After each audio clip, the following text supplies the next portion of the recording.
So, how panicked is the Kremlin and Vladimir Putin at the moment? Now, you heard at the start of this program, Putin in that national address talking about nuclear threats to the rest of the world.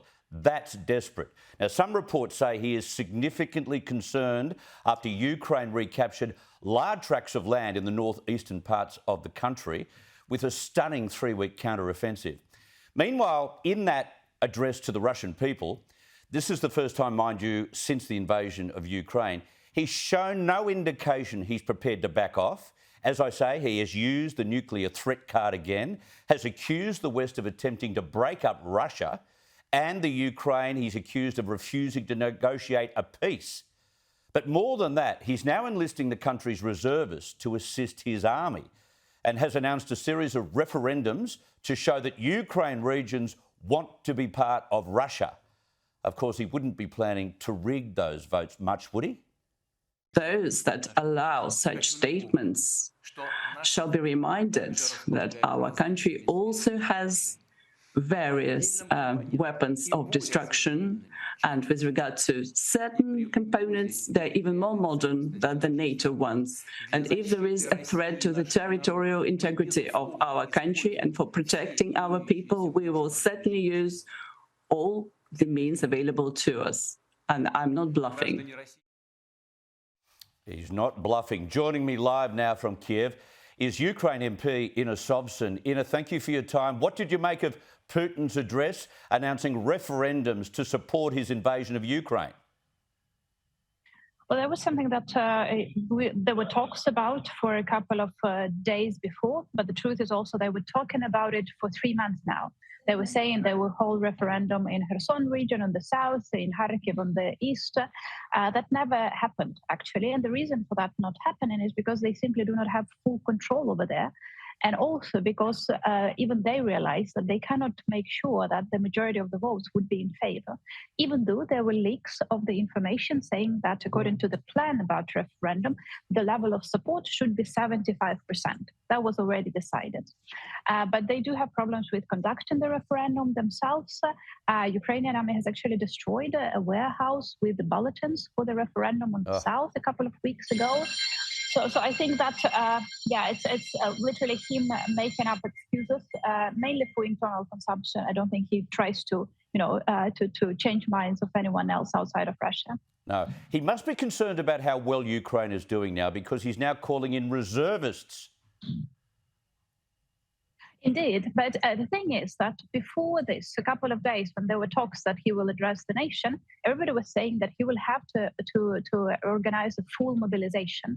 But he didn't. And I think that is an important thing to note. He only called for partial mobilization. And if you listen to the whole of his speech, he did make sure to claim that only those who have served before will be called to serve now, that nobody else would be invited to serve, that nobody will be forced to serve, and those who will actually serve will receive full coverage, the money from the state, and so on and so forth.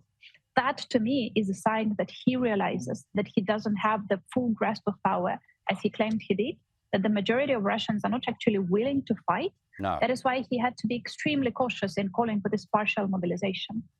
Britain will match or exceed the $3.9 billion it committed to you this year in 2023. And our Defence Minister, Inna, has confirmed Australia will provide support following that plea for more Bushmasters. We're coming, Inna, we're coming. Is that the feeling inside Ukraine that the West is helping, or could we do a lot more?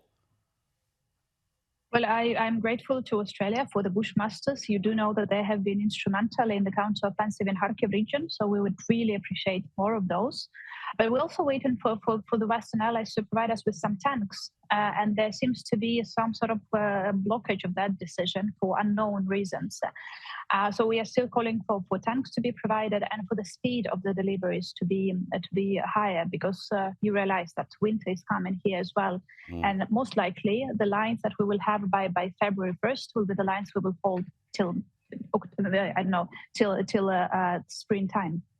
The Kremlin denies that its forces are responsible for large-scale killings and those horrific mass graves in Izium, accusing Kiev of fabricating those discoveries. This must make your blood boil. It does indeed, because we know that they killed them. We know that there were people who were alive and well. Some of them are children, and who now have been killed by Russians, no matter what way, by artillery firing, by the Russians killing them directly. We do know, we are seeing evidence that majority of those people have actually been tortured before they were killed. They had their hands behind their backs tied. And of course, the most heartbreaking part is, I'm not sure if you have seen this, but there is a cross with the dates of life of a 6-year-old girl who was killed by Russians in Izum. That is just heartbreaking. And then we have revealing the stories of rape happening there on those territories as well. And that is just so much heartbreaking. They cannot get away from this. Do you think that at the end of all of this, justice will be served?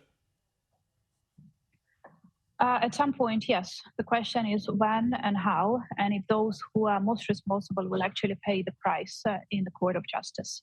We are working on that, but of course, for that to happen, we need to have some changes in the international law. We need to make changes in the UN.